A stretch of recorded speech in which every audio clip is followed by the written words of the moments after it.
trying to find matches for their Indian sons and daughters, right? And if you read some of these profiles, it's telling. Okay, so I pulled up a profile. I'm going to read you a profile right now. All right, you ready? All right, here we go. Here we go.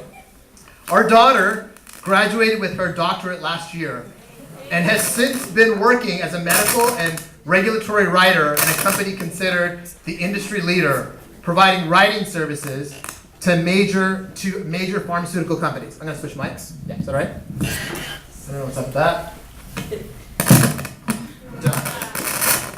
Is this good? Here we are. All right. Okay, so our daughter, doctorate, so on and so forth. She is the eldest of our two children. She is a warm, loving person who has an outgoing, pleasant personality. Her family and friends are a very important part of her life. Our family currently lives in St. Louis, Missouri. Her father is an IT professional who works in finance for a major telecommunications company. Her mother is a homemaker, and then in parentheses, both parents hold master's degree. Her brother has a master's in biomedical engineering from Duke and currently works at a biomedical devices company in St. Louis. We're looking for a nice Indian boy who is religious and family-oriented. We prefer those who are currently employed or studying in the United States or Canada. There are hundreds of these out there. If you want to go on the, I'm totally not lying, go onto the internet and look up Indian matrimonials, you'll find a bunch of them. But it's so telling, right? It's so telling what we value. In my culture, amongst my people, we value titles. We value roles, degrees, all that stuff. It makes a lot of, it sort of shows that you've made it. It shows that you're established. And it's like, if you've got those things, well, then maybe my daughter's good enough for you, right? That kind of thing, right? But ironically, my parents didn't come from like this highly educated roles and all that kind of stuff background. My parents came from a more meager background.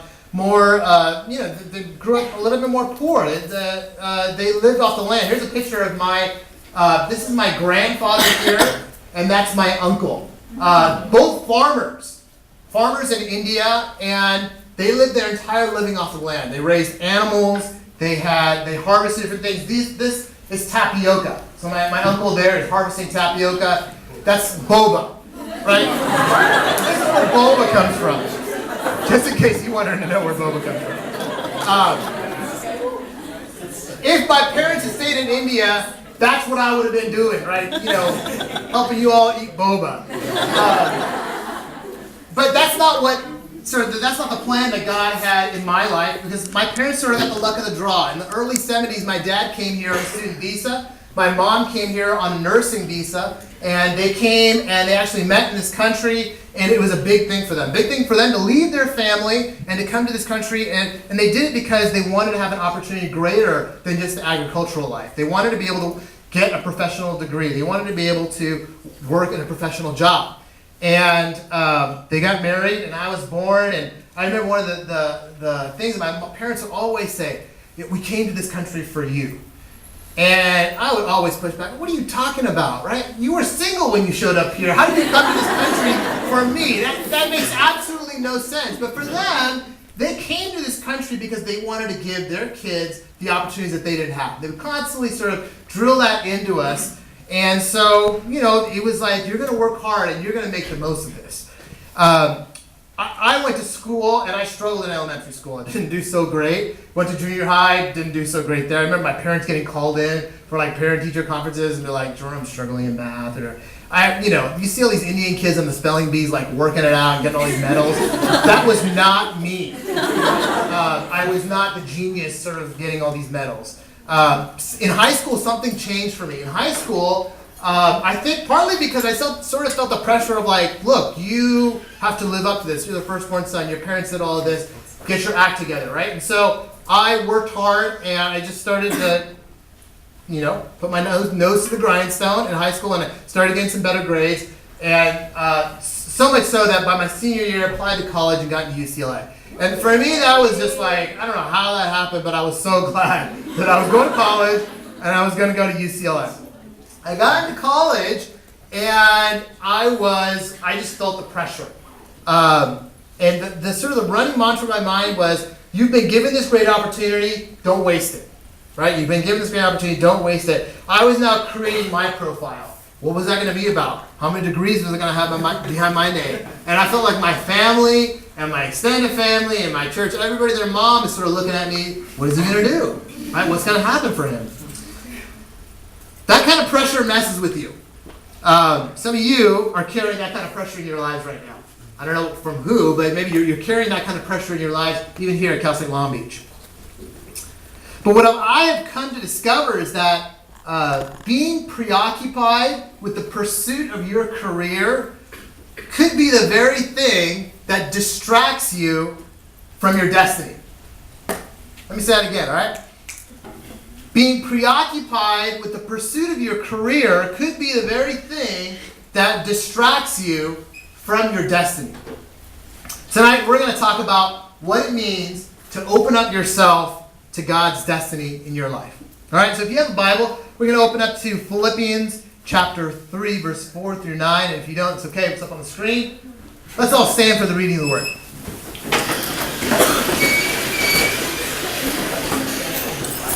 All right, here we go.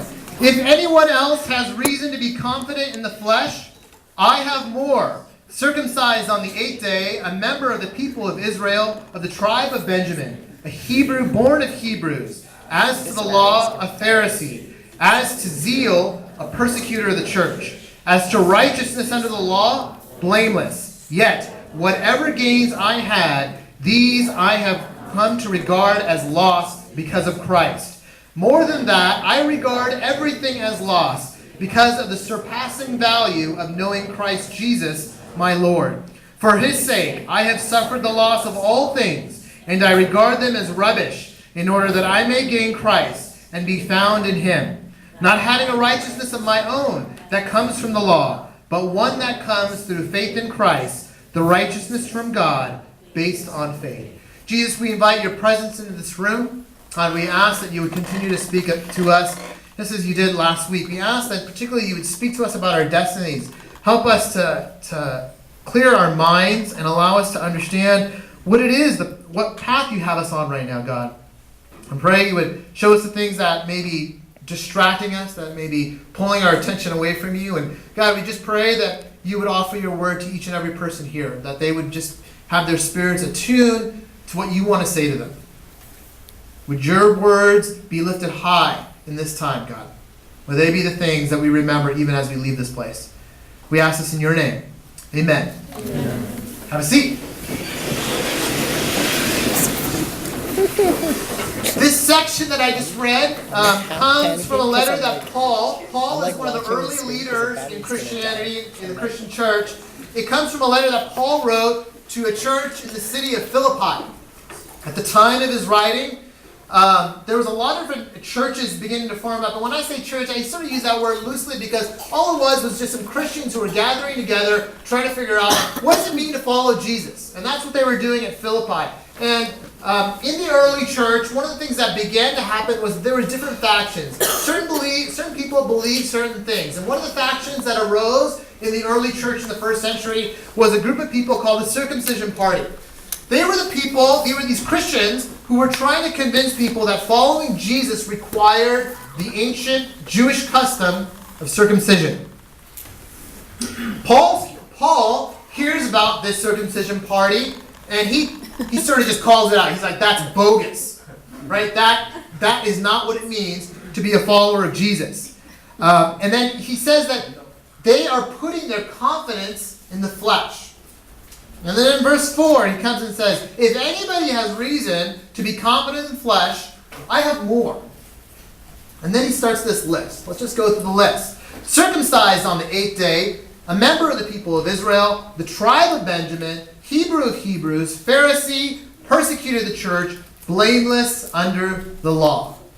It's sort of like you're reading this letter, and then all of a sudden, Paul just posts his resume in the middle of the letter. Right? And you're like, well, that's a lot of different things you got going on there, right? And it's an impressive resume at that. There's a lot going on there. If I just were to point out a couple of things, right? He points out the tribe of Benjamin. When he says the tribe of Benjamin, that's not like, whatever. That's a big deal. There were 12 tribes in Israel, and Benjamin was one of the most prestigious ones. Benjamin was the only of the 12 to be born in the Promised Land. The first king of Israel, Saul, came from the tribe of Benjamin. The holy city of Jerusalem was contained in this territory given to the Benjamites. After Babylonian captivity, the Benjamin and Judah formed the core of the new colony in Palestine. To be from the tribe of Benjamin, it just meant a lot. It meant that you were sort of like this special person. He says he's a Hebrew of Hebrews. He was both religiously Hebrew and Jewish and ethnically Hebrew. So unlike, there was a lot of people who were Gentiles who converted to Judaism. He wasn't that. He wasn't a Samaritan who, had a lot of different ethnicities in his blood. He was Hebrew. He could trace his lineage all the way back to Moses and to the group of people who left Egypt and crossed the Red Sea into the Promised Land. He could trace it all the way back there. He says he was a Pharisee. Paul was amongst an elite group of religious leaders who were known for being the most meticulous observers of the law. Right? The Pharisees, we read about them in the Gospels and the biographies of Jesus. They were the people who they saw Judaism being perverted. They saw Judaism being watered down. And so they started gathering a group of people and saying, we're going to take it above and beyond the call of duty. We're going to do things that normal Jews don't do because we want to stand to a level of holiness that is above reproach. And so he was one of those people. Not only was he a Pharisee, but he was so staunch in his religious beliefs that when Christianity began to spread, right after the crucifixion of Jesus, and the early Christians began to gather together, as Christianity began to spread, Paul was so infuriated that this was a threat against Judaism that he went around starting to kill Christians. In a few short sentences, Paul just drops his credentials. Paul was the cream of the crop in the world of Judaism. People around Palestine, they would have known about him. They would have known, like, oh, that's that guy Paul. He's serious. His list of accolades would have given him a lot of respect and honor. But one of the things that's not mentioned in this list, but I think is sort of a known, is that Paul was not only this great, astounding Jew, he was also a Roman citizen. The audience, the people in Philippi, would have already known this, but it was no small thing to be a Roman citizen. To be a Roman citizen was a coveted prize. There were only 3 ways of becoming a Roman citizen. The first was you were born into it. The second, you paid for it. So you got a lot of money, you paid somebody for it. That's actually how Paul got in. And the third way was you were enlisted in the army. Right? But once you became a citizen, you now could own property. You could stand up for your rights. You could sue somebody. You could gain access to all the Roman provinces and territories. You were protected from any form of corporal or capital punishment. People wanted to become Roman citizens. So not only was Paul the model Jewish leader, he also had the rights of a Roman citizen. This guy had the best of both worlds. And so he makes this claim, if anyone has reason to be confident in the flesh, I do. But then comes verse 7. Paul says this, I regard everything as loss. I regard them as rubbish. Now that word rubbish, it's not a word that we throw around a lot, right? How many people have said rubbish this week? I didn't say it, right? No, that's not a word that we throw around a lot. Literally translated, if you go back to the Greek, that word rubbish literally means useless, undesirable. It was often used to describe waste or excrement. That's what rubbish is, right? So what Paul is saying, he's saying, my heritage, my ethnicity, my accomplishments, my titles, my credentials, my citizenship, all of that is crap. That's what the Bible's saying right now. When you read the Bible, you're just like, oh, it's rubbish. But that's what he's saying, right? He's saying, what you dropped in the toilet, that is all this stuff that I worked so hard for. Right? So many times we read the Bible and you start reading through and you're like, oh yeah, it's lost, it's rubbish. But when you read this, it should totally stop you in your tracks. Not only should it stop you in your tracks, it should trouble you. It's the kind of passage you're reading like, wait a sec, all those things that he just said, that are, Pharisee, this, that, the other, Hebrew of Hebrews, Benjamin, he's just saying that that's crap. That's like me taking my diploma, my bachelor's degree from UCLA, and my master's degree from Fuller Seminary, taking it and just ripping it into pieces. And then taking a video of me doing that and posting it on Facebook. If I did that, do you know what would happen? I'd get a phone call. Do you know who that phone call would be from? My mom. My mom would be so disappointed in me. My mom would be like, what are you doing? Probably in our native tongue, Malayalam, she would be mad. And she would be, like, we spent so much money, you did all this, why would you go and tear that thing up? That makes absolutely no sense. It would not be a pleasant call. But what's weird, here's the weird thing about this, right? Paul says, okay, all of that is lost, all of that is rubbish or crap. But what's weird is that even though Paul calls all of these things rubbish, it's not like he throws them away. If you read through the stories and the letters of Paul, what you find is that he repeatedly uses his ethnicity, his status, his citizenship to gain access to new cities and places all throughout the Mediterranean region in the first century. I mean, he's continuously using all those things. In fact, when he comes to Philippi, the very group of people that he's writing a letter to, one of the first things that Paul does, where does he go? He shows up into the Jewish synagogue. And he starts teaching. And the reason he can do that is because he holds the authority of a Pharisee. He holds the authority of one who's esteemed in the world of Judaism. And he's not afraid to flaunt that. He walks into the synagogue and just, boom, I'm going to start telling you about who the Messiah really is. Right? And so it's not like he throws all that away. He uses that to his advantage.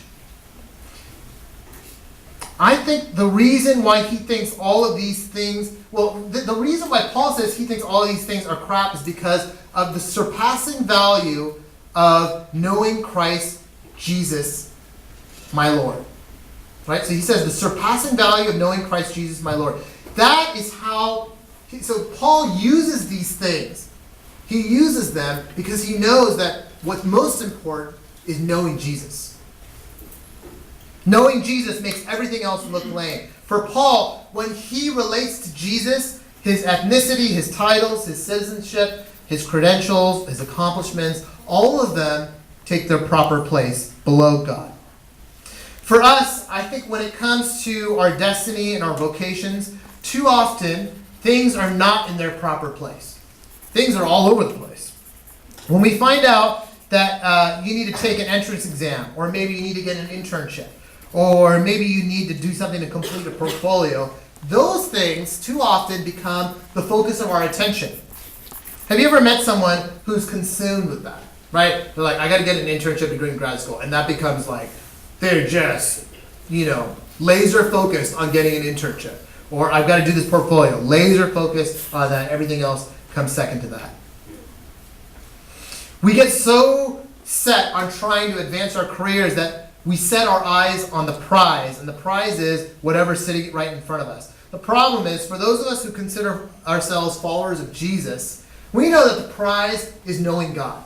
We know that the prize is knowing and following Jesus, but somehow, when it comes to our career paths, we forget all of that. We forget all of that, and we let the prize become the job. We let the prize become grad school.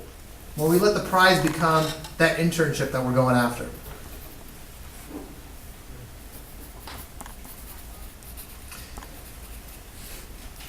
In so many words, what I think Paul is saying here is that these things, these accomplishments, and all those things that he valued so much, in his entire life up until meeting Jesus, that was the destination. That was the prize. That was the thing that he was shooting for. But upon meeting Jesus and giving his life over to God, he realized that those things were not the destination.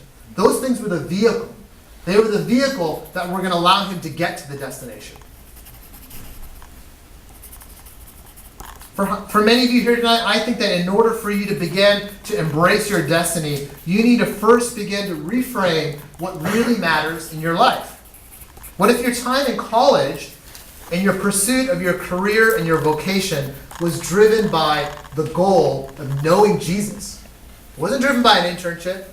It wasn't driven by grad school. It wasn't driven by all these things. But it was actually driven by the goal of knowing Jesus and letting that orient everything else in your life. I think that would fundamentally shift how you think, how you act, what you do. A friend of mine, when I was at UCL, when I was on staff there, she was a student. She was involved in our chapter, and we've been friends for a long time. As I think about this passage, she just immediately came to my mind because as I've been with her over the past, 6, 7, 8 years, I've sensed God doing this in her own life. Of God allowing her to focus herself on knowing God and letting that be the thing that orients the direction of her life. And so I asked her to share her testimony, and so she's going to share with us over video. All right? This is my friend Amy.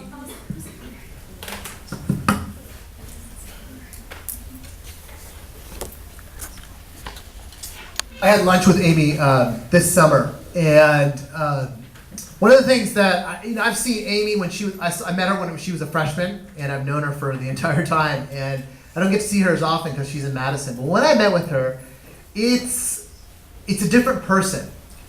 She's been through a lot of ups and downs in her life, and there was a particular moment in her life where there was a lot of down happening, and I've seen her go through some really tough times. But to see the joy in her face, to be doing what she loves, and to be able to use her gifts and her talents and her passions, the skills that God has given her, in this place where she knows it's being used for something really powerful, and it's impacting hundreds, thousands of people. It's an amazing thing. And she, along the way, had to say no to a lot of things that were really profitable. She had to say no to a lot of things that would have been promising, and she had to deal with things like 3 months of not talking to her parents, right? Her parents sort of turning their back on her. That's not fun. It's not a pleasant experience at all. Yet, all of that happened because she decided knowing Jesus was going to be the thing that she would focus on. Knowing Jesus would be the thing that she would lift up, and everything else would fall second to that. As I mentioned last week, my senior year, I was faced with a choice. I was invited to consider staff work with InterVarsity as an intern. It was a 2-year internship with InterVarsity where they would pay me nothing, and I would come work for them at UCLA. And then 2 weeks later, I got an offer to be part of the PhD program in organic chemistry. And I got a full fellowship where I wouldn't have to pay a dime, right? And I had to make this decision, what was I going to do? My parents and my extended family and the Indian community, they were all telling me, just go to grad school, right? Get your degree, focus on what's important now, and then after you get a job, then you can give your time to God and do all these extracurricular things that you want to do. But that's not the way I saw it. The more I took time to pray about it, the more I began to consider it, the more I sensed God invited me to take a risk and to say yes to SAP. And yet, it wasn't easy. I mean, I was looking back at my time in college, and I enjoyed chemistry. It's not like I hated chemistry. It wasn't like I was bad at it. I was enjoying it. It was going well. And yet, the greatest joy and the place where I felt like I was the most developed was in my leadership at InterVarsity. And fundamentally, I loved telling people about Jesus. And it just came down to that. I was like, I love telling people about Jesus. I love being in a room with a couple folks who never looked at a story of Jesus and the woman caught in adultery and be like, oh my gosh, this is crazy what happens here, right? I love that kind of experience. But even though I sensed God leading me one way, it was so hard to move forward. I remember holding on to that letter, my acceptance letter to the PhD program, for weeks. I just held it there because it represented something. It represented a path. It represented my credentials. It represented the ticket to moving forward. I also remember sitting at the dining table at my parents' house trying to explain to them what I was wanting to do. As you can imagine, that was not a pleasant experience, right? I feared it so much that the guy I was leading a Bible study with, a small group in the dorms, he's like, bro, if your parents kick you out, just give me a call and I'm gonna come pick you up. Because that was like a legitimate option. If they were just gonna kick me to the curb, you're out of here. I love my parents, but it's safe to say that they were disappointed. Right? They were disappointed. They had just shelled out thousands of dollars so that I could get a degree in chemistry. And then all the time and energy to help me get there, and then I was going to go do this about face and become a staff worker within a university. It made no sense to them. My mom, I remember, was just thoroughly confused. She was confused. She was sad. But I'll never forget what my dad said. Because I fear what my dad said the most. So I was like, oh my gosh, what is he going to do? He's just going to be mad, livid. Because these are the folks who, they came to this country so that I could have that opportunity. And now the opportunity was sitting right in front of me, and I was saying, no, I'd rather not do that because I think God's saying go over here. Right? What was my dad going to say? My dad responded, he said, if this is what God is calling you to, then who am I to stop you? But he didn't say it really like happily. It was kind of like a disgruntled response, but I was like, did he just say that? I'm not sure how to respond to that. I'm like, I think that's a decent response. I was like, I'll take that. Okay. And we sort of just didn't talk about it too much, but I was like, okay, this is what I'm doing. I'm not sure exactly what happened in that moment. And so that spring, I turned down the PhD program, and I signed on to the internship at the university. And I did it, and I enjoyed it. I sort of began this journey of following Jesus in the unknown, and I did it, and I loved it so much. I mean, I love being able to be a witness on campus. I love being able to teach. I love being able to do what I'm doing right now. This kind of stuff, it invigorates me, right? And when I got a taste of it right out of college, I was like, this is awesome. I began to see this is something I could do for my entire life. And so when I was given the opportunity to consider full-time staff, I said, yeah. I was like, sign me up. I'll do it right now. And so I did that. So 2 years later, signed on to full-time staff. Then a year passed. So a year after, so it's 3 years out of college, I made my decision. My parents still a little confused. Everybody's still a little confused about why I'm doing what I'm doing. People are still asking me, hey, are you going to go back and get your PhD, all of that. It's still, not a pleasant situation. But I'm in it. And one evening, I get invited to a prayer meeting. Now, one of the things that Indian Christians do, there's not that many Indian Christians. We're a minority of the minority, right?